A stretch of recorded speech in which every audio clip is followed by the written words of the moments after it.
Hola, ¿qué tal? Buenas, bienvenidos otra vez al canal. Y hoy día vamos a hablar también otro tema que es muy interesante y que ha sido tocado mucho, ¿no? Vamos a hablar sobre el Imperio Carolingio, ¿no? Un imperio que se da más que todo en el siglo 7, 8, ¿sí? Pero hoy día no vamos a tocar netamente el imperio, ¿no? Sino vamos a ver cómo, cómo se forma este imperio, ¿no? De dónde proviene, qué sucede antes de que este proyecto político se pueda dar como realidad, ¿no? Entonces vamos a empezar, ¿sí? Vamos a empezar primero con los antecedentes, ¿no? Que es lo principal y lo primordial acá. ¿Qué vamos a ver? ¿No? Vamos a ver primero la caída del Imperio Romano de Occidente, ¿sí?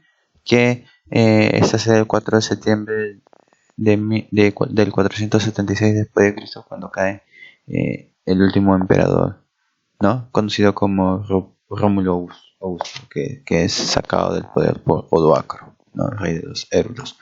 Entonces, esto de acá es muy importante porque en Roma o en Europa en esa época es una zona, hablando de políticamente ordenada, ¿no?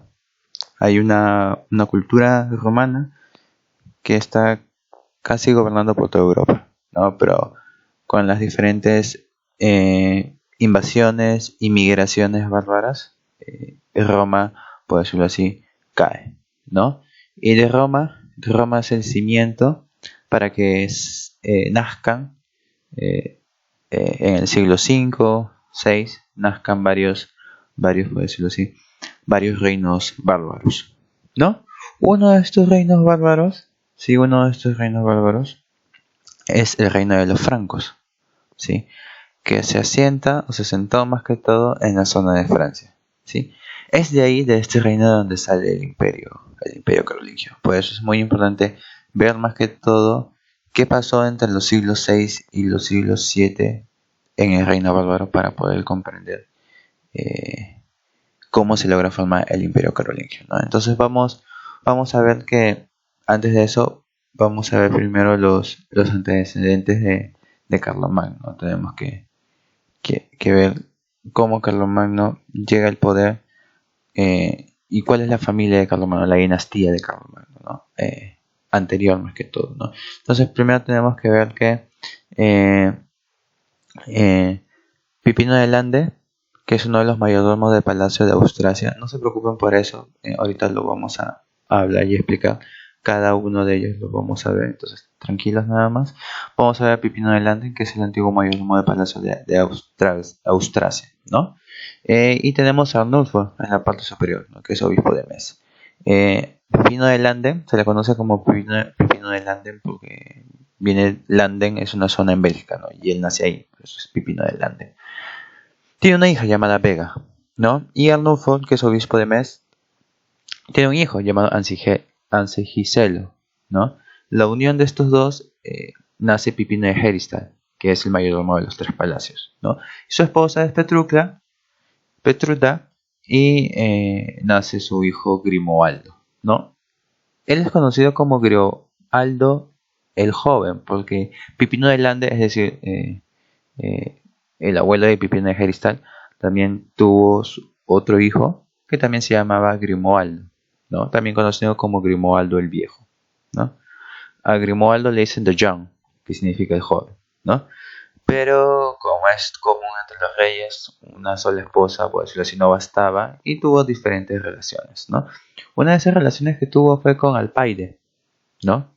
Del cual ahí nace su hijo bastardo, quiere decir su hijo fuera del matrimonio, Carlos Martel, ¿no? Que es uno de los personajes más resaltantes de esta dinastía de mayordomos, ¿no? Carlos Martel, porque recupera la mayordomía del palacio, ¿no? Entonces vamos a ver cómo también se da esto. Y Carlos Martel tiene una relación con Rotrudis y nace Pipino el Breve, ¿no? Que también logra ser mayordomo de palacio. Y Pipino el Breve es quien da un golpe de estado, por decirlo así, ¿no? A la dinastía que se encontraba en ese entonces en el Reino Franco, que era la dinastía merovingia, ¿no? En el poder real, por decirlo así. Pero de pantalla, obviamente, ¿no? Pipino el Breve tiene una relación con Baltasar y tienen dos hijos, ¿no? Carlos y Carlos Man, ¿no?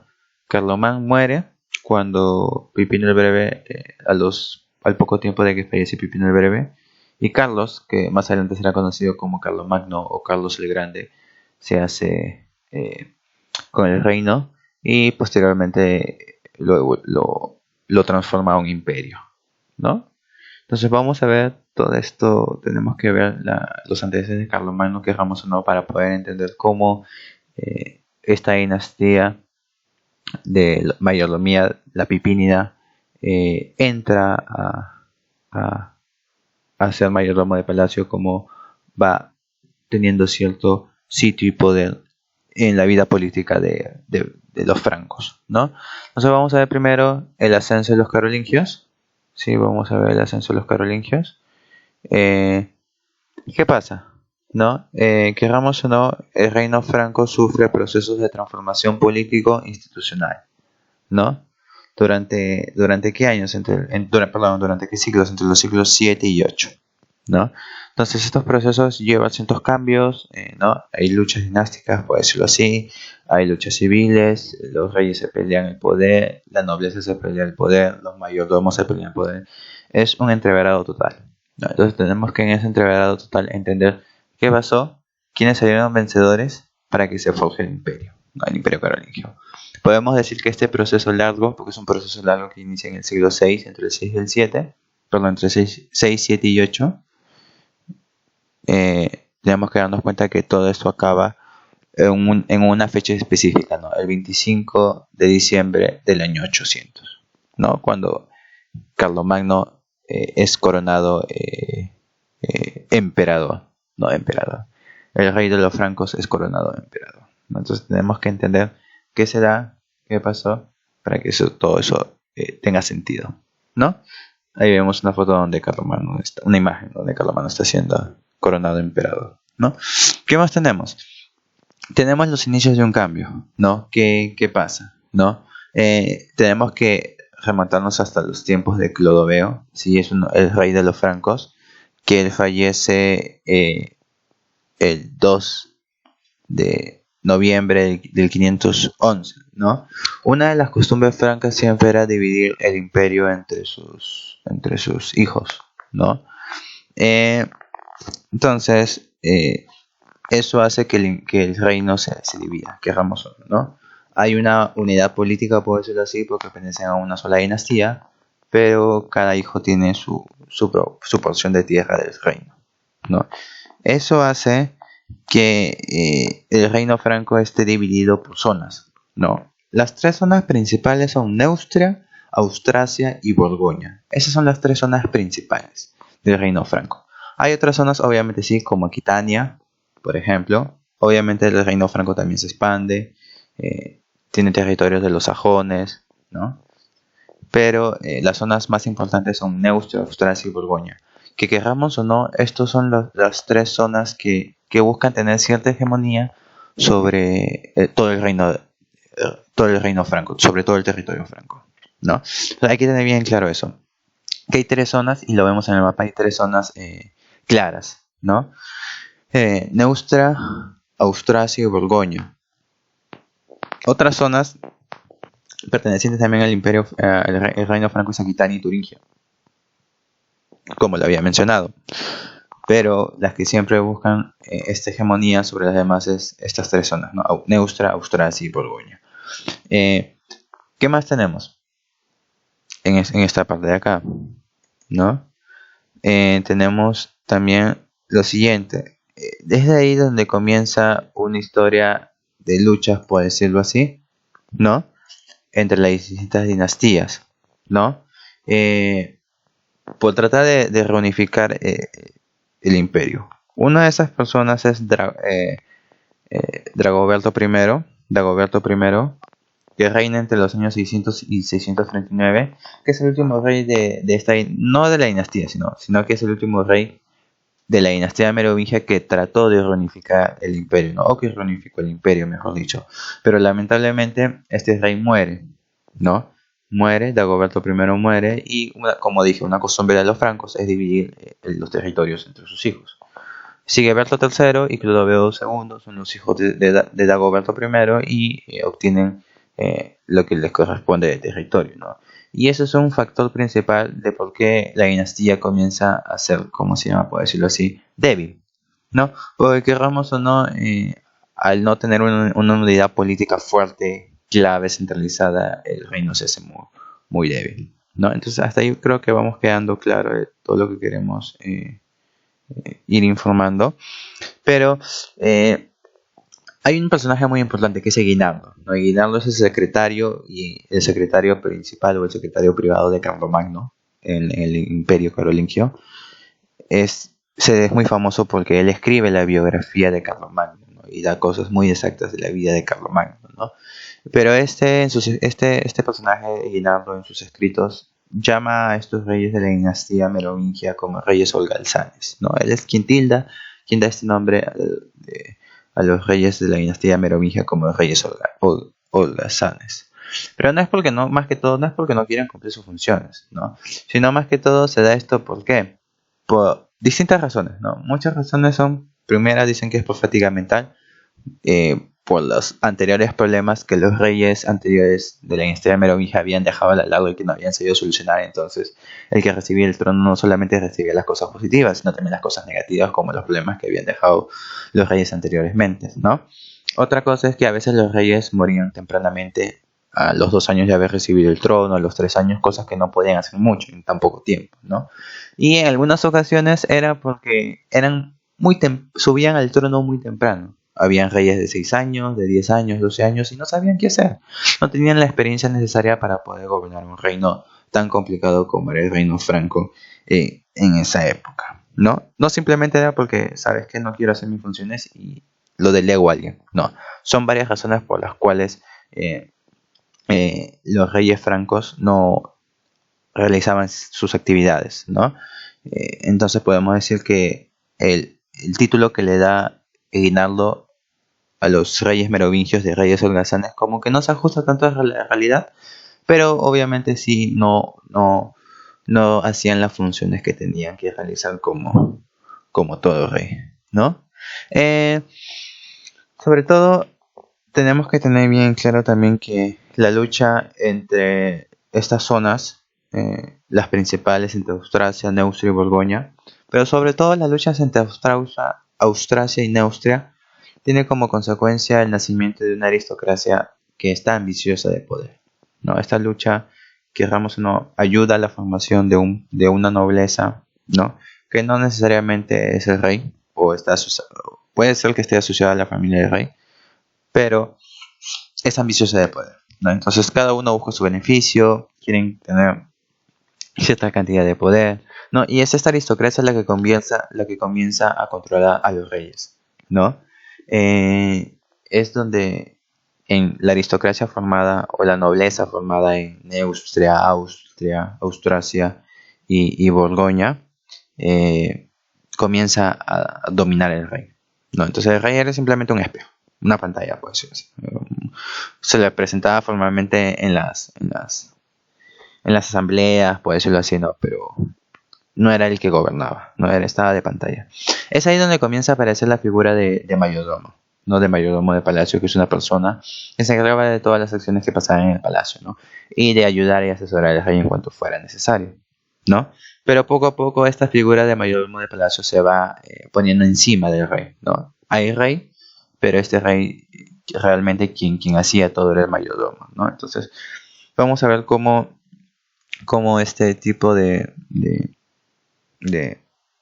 ¿cómo se llama? De reyes comienzan a ser manipulados, ¿no? Incluso algo que se ve mucho es que la nobleza comienza a designar a los descendientes del rey para más adelante poder domarlos o dominarlos, ¿no? Y que no puedan reinar completamente en su poder absoluto. No para nada, ¿no? ¿Qué vamos a ver? Esta figura de mayordomo toma cierta importancia en el siglo VII. ¿Por qué? Porque la figura del mayordomo o el mayordomo estaba a cargo de las tierras del reino, ¿no? Y estas tierras del reino, queramos o no, representan la mayor cantidad de rentas del Estado, ¿no? Entonces, por lo tanto, esto también convertía al mayordomo de palacio en un personaje poderoso. Pero eso no es del todo importante, ¿no? O sea, le da cierto estatus al mayordomo, pero lo más importante es cuando en el reinado de Clotario II, ¿qué pasa ahí? Es de vital importancia este reinado, ¿no? Porque Clotario II designa, por decirlo así, ¿no? Que le da el poder al mayordomo de palacio de convertirse en representante del rey, donde el rey no esté presente, ¿no? Por ejemplo, si el rey está en Austrasia, eh, el mayordomo de palacio puede representar al rey en Neustria y Borgoña, ¿no? Es ahí donde, como el rey no se puede dividir, no puede estar en varios sitios al mismo tiempo, se necesita aliados, quiera o no, ¿no? Entonces, estos aliados, por decirlo así, son los mayordomos. Entonces, para ayudar mucho al rey, lo que pasa es que se crean, hay mayordomos de palacio tanto en Neustria, Austrasia y Borgoña, ¿no? Entonces, eso tenerlo como idea principal, ¿no? Entonces cada uno de estos lugares, Neustria, Austrasia y Borgoña, va a tener sus propios reyes, ¿no? Pero ¿qué pasa? ¿Qué pasa después de eso? Clotario II, quien es la persona o el rey que está en Neustria, siempre tuvo ciertas rivalidades sobre Austrasia, ¿no? Que estaba dirigido por Brunegilda, que no era una reina, sino era parte de la aristocracia, de la nobleza, de la clase social fuerte en Austrasia, pero que gobernaba esta zona, ¿no? Entonces, Clotario II busca tener cierta hegemonía sobre Austrasia y busca, ¿cómo se llama?, a sacar del poder a dicha mujer, ¿no? Con toda su descendencia y su familia para poder gobernarla, ¿no? Pero obviamente él no lo puede hacer solo, porque queramos o no, los reyes en esa época no son tan poderosos. Entonces lo que pide pide ayuda a dos familias grandes de esa época, del reino franco, ¿no? Uno de los personajes, uno de los líderes de esta zona es Arnulfo, de esta familia, ¿no? Arnulfo, es el personaje llamado Arnulfo, y otro de los representantes de esta familia poderosa es Pipino de Lande, ¿no? Ahí aparece ya, ahí estamos viendo la dinastía pipínida, ¿no? Los pipinos ahí entran en el juego, ¿no? Pipino de Landen, como ya dije, se le conoce de Landen porque Pipino nace, sale o Pipino primero, también le podemos decir Pipino primero, nace ¿cómo se llama? En la zona de Landen, en Bélgica, ¿no? También se conoce como Pipino el Viejo, ¿no? Pipino de Landen, Pipino primero o Pipino el Viejo, ¿no? Esos tres nombres se le conoce a este personaje, ¿no? Entonces, una vez que Clotario II logra derrotar a Brunegilda de Austrasia, une estos dos lados, ¿no? Y llega el momento de las recompensas, ¿no? Obviamente, muy bien, yo ya te ayudé. Arnulfo ayudó a Pipino de Lande, perdón, Arnulfo ayudó a Clotario II, Pipino de Lande ayudó a Clotario II, entonces los dos unidos ayudaron a Clotario II. Ahora y como Clotario II ganó, ahora llega el momento de las recompensas. Arnulfo, ¿qué recibe? Arnulfo recibe el obispado de Metz. Es una zona, entonces él se vuelve obispo de Metz. Y es ahí donde Pipino de Lande se convierte en el mayordomo de Austrasia. La recompensa para él, obviamente aparte de otros territorios, pero la principal recompensa para él es que recibe la mayordomía de Austrasia, ¿no? Entonces vemos ahí cómo los pipínidas están entrando ya en mayor relevancia, en mayor importancia al juego político, a la organización política de los francos, ¿no?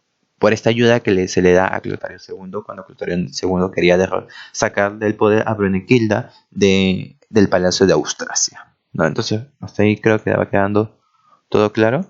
Sé que es un poco, por decirlo así, un tanto complicado, pero es bueno que lo tengamos bien claro, ¿no?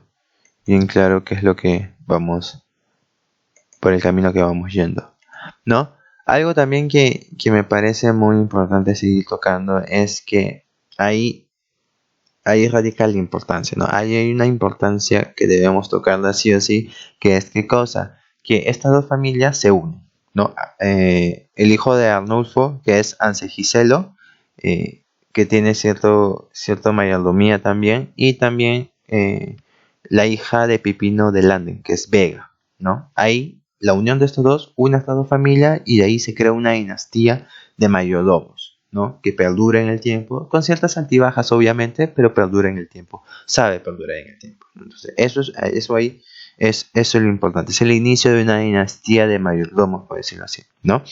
Pero ¿qué pasa después? Lamentablemente Arnulfo se retira a un monasterio, quiere terminar sus últimos años en paz y deja a Pipino de Lande como el personaje más fuerte o representante en Austrasia, ¿no? En el palacio de Austrasia, ¿no?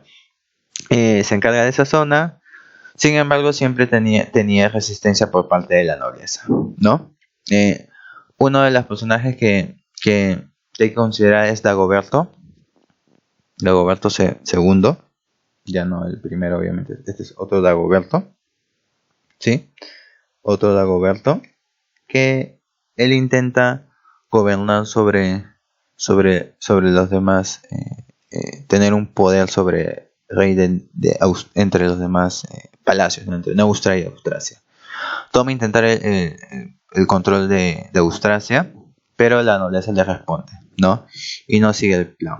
No puede concluir su plan. Incluso la nobleza responde diciendo, la nobleza de Austrasia sobre todo, ¿no? Vamos a dejar de defender las fronteras, ¿no? Entonces, justo estaban luchando en las fronteras y este pueblo invasor de los sajones, si no me recuerdo, podría entrar al reino franco, ¿no? Entonces, como que ahí Dagoberto decide, no, como que no le conviene, ¿no? Entonces designa a su rey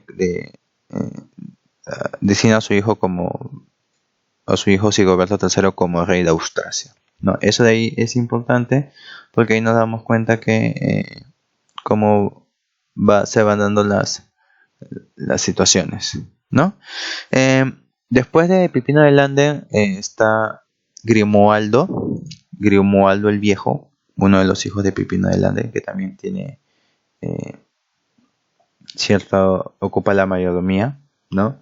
En Austrasia hasta el 642, ¿no? Hasta su muerte. Él sí logra hasta su muerte.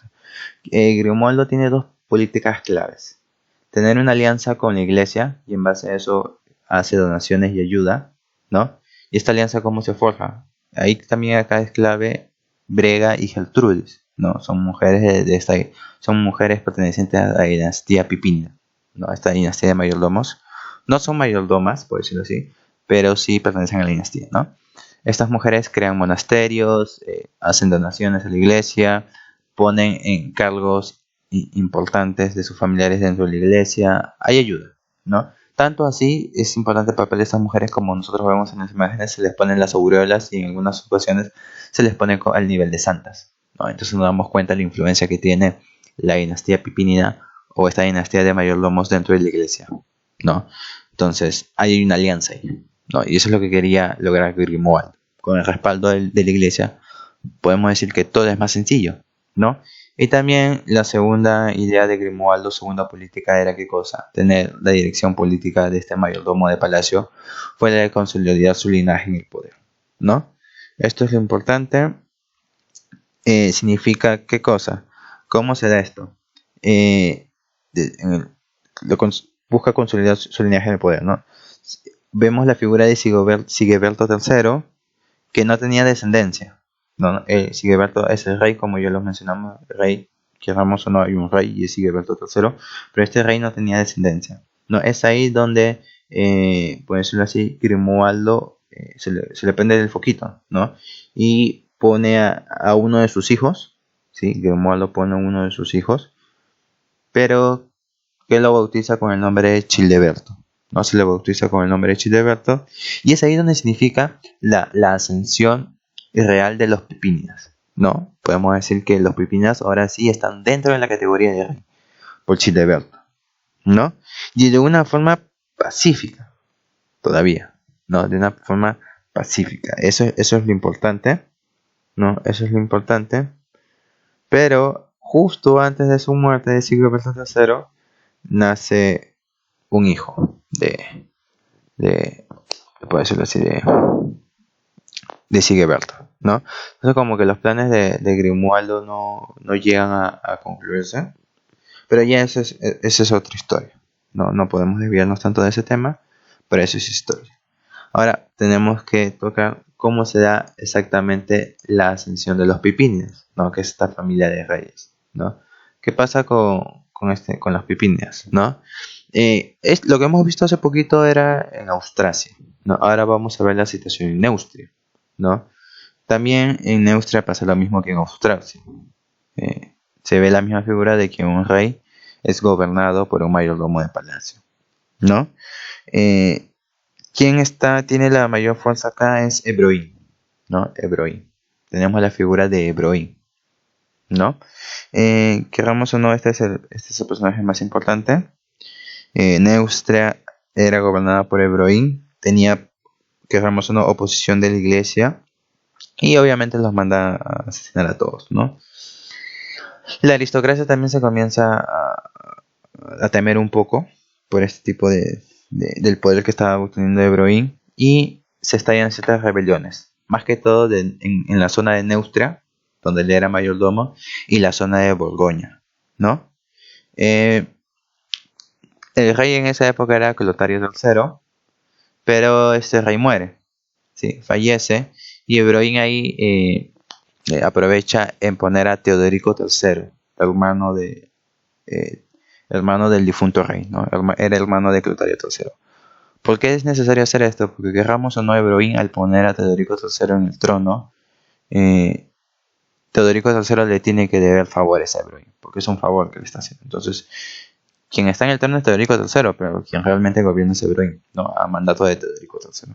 Esa es la jugada, ¿no? Bueno, yo te pongo en el trono, pero tú me vas a hacer caso a mí porque el favor que te he hecho es tú estar en el trono, ¿no? Esa es la jugada, ¿no? Eso es lo principal. Neustria y Borgoña se levantan en contra de Ebroín y en contra de eso designan a Childerico II como rey de Neustria, ¿no? Que ya él era rey en Austrasia, ¿no? Childerico II ya era rey en Austrasia, pero la nobleza de Neustria y Borgoña designa como rey a Childerico II en Neustria, ¿no? Es decir, que buscan ir en contra de los planes de Ebroín, ¿no? Pero luego él es asesinado, ¿no? Él es asesinado, no sé, podemos decir que este rey de acá, algo es asesinado y algo tiene que ver Ebroín, ¿no? Dagoberto II es llamado de su exilio en Irlanda, ¿no? Le pagan incluso para que él venga de Irlanda, se va a Inglaterra y de Inglaterra tiene que ir al reino franco para comenzar a gobernar, pero en el camino es asesinado y ahí Ebroín aprovecha otra vez en aparecer, ¿no? En aparecer y otra vez convoca como rey a Teodorico III en Neustria, ¿no? Eso es lo importante ahí.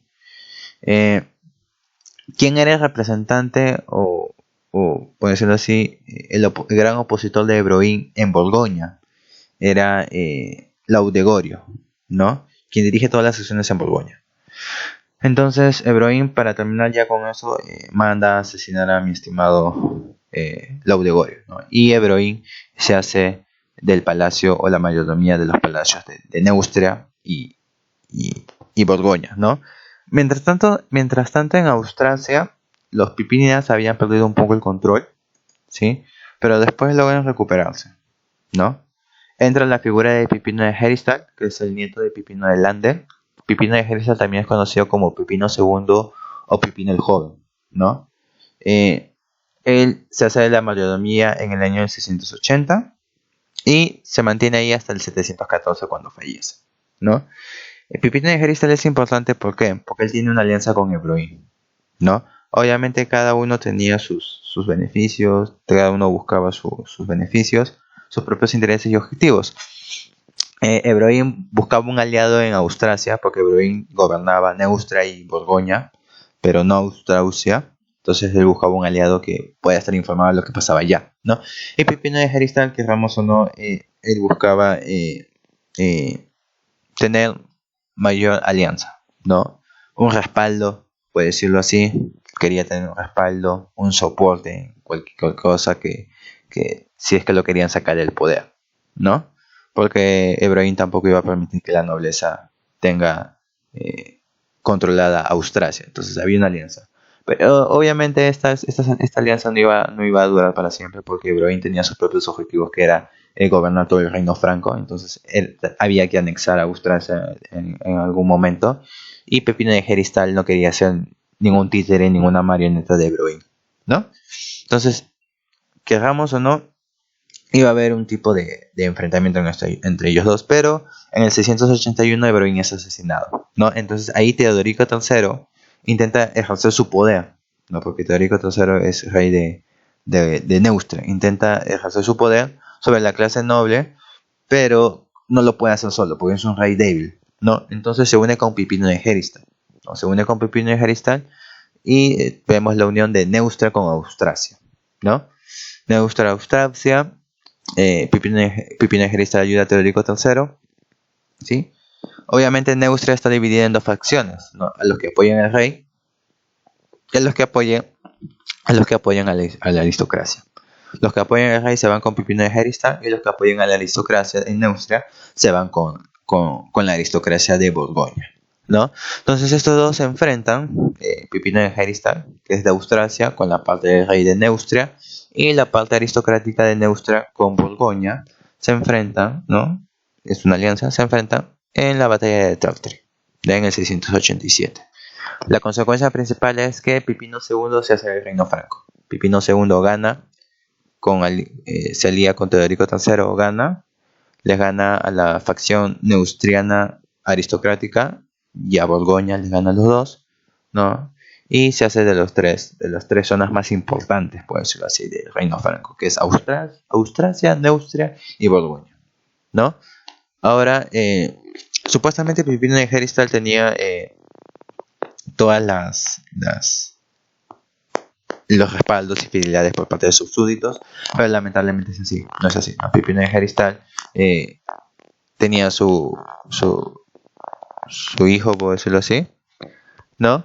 Grimoaldo el viejo, el joven, perdón, pero Grimoaldo II también podría ser, ¿no? Pero este Grimoaldo fallece mucho antes de que Pipino de Heristal dejara el mundo, ¿no? Y hace sucesor, antes de irse, hace sucesor a su nieto Teodaldo, ¿no?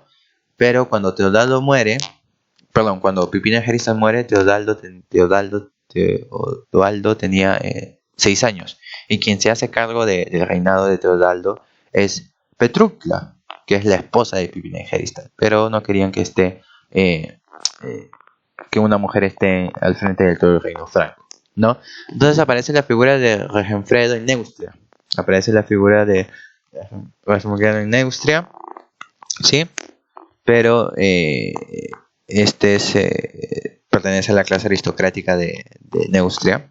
Se rebela Neustria y le gana una batalla en Compiègne a Petrucla, ¿no? Le gana una batalla, esta se retira, y Regenfredo pone como rey a Chilperico II, ¿no? Ahí también Regenfredo también se une con sajones, ¿no? Con frisones, que son pueblos afuera del reino franco, y buscan invadir Austrasia. Invaden Austrasia y ganan en Colonia en el 716, ¿no? Entonces vemos que Regenfredo y Chilperico II están gobernando Austrasia, Borgoña, Neustria, ¿no? Pero ahí aparece la figura, querramos o no, aparece la figura de, puede decirlo así, de Carlos Martel, ¿no? Que eso ya lo vamos a ver en un segundo video. Aparece la figura de Carlos Martel, de cómo, a pesar de este eclipse de la dinastía pipínida, ¿no?, en el poder de los francos, vuelve a resurgir gracias a uno de los hijos de Pipino de Heristal, ¿no?, Carlos Martel, que es un hijo que está fuera del matrimonio, es un bastardo. Entonces hasta ahí lo dejamos, y de ahí vamos a seguir viendo esta gran historia. Muchas gracias, eso sería todo.